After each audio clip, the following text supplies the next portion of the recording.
English breakfast. My uncle Ben owns a small hotel called the Seaview Guest House in Hastings, located in southeast England.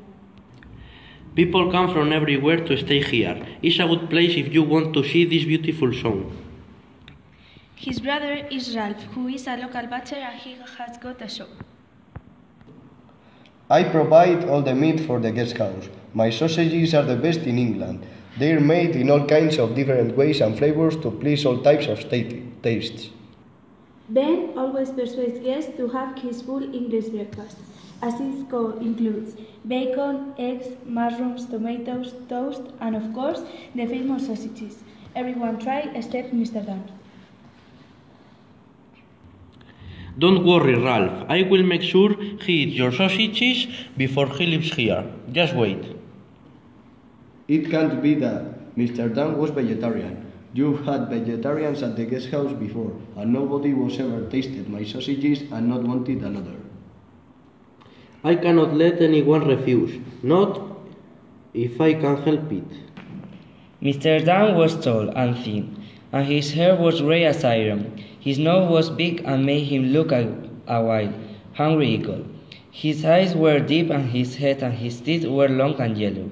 He didn't look gentle at all. His hands were long and he had thin fingers with thick, sharp fingernails.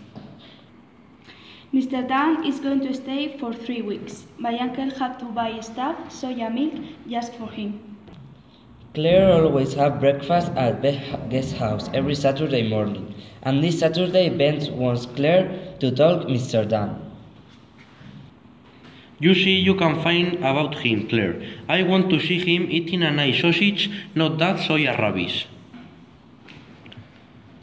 Okay, so tomorrow at 8 o'clock I will be having breakfast with Mr. Dan. I will be given my full English breakfast and Mr. Dan will have his cereal and soya milk. The next day... Good morning, lovely day, isn't it?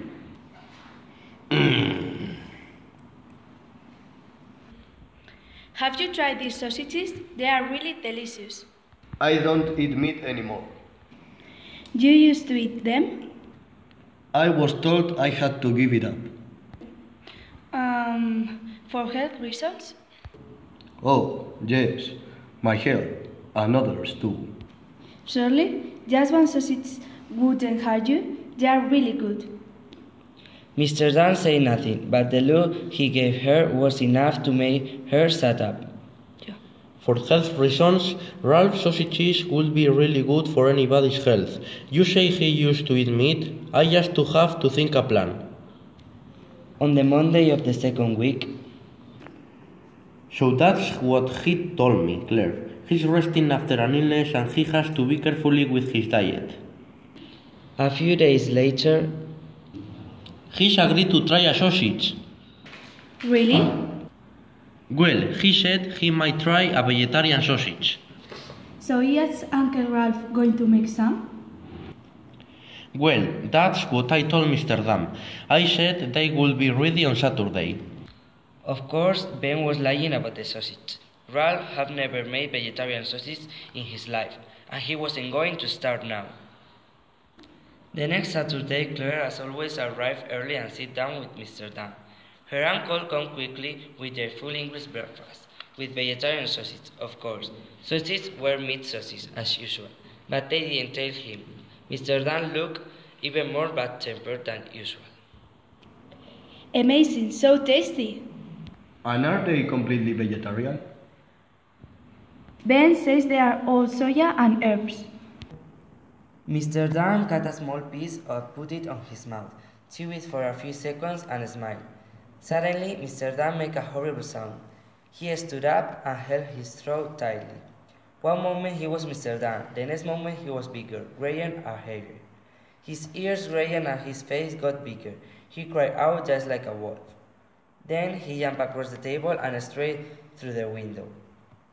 A bus stopped suddenly. When they went outside... Where did that thing come from? Look at the size of it. He is a man staying at the guest house. Man, what are you talking about? Just take a look at it. Ben and Claire looked. On the ground was the body of a huge grey dog, killed by a bus.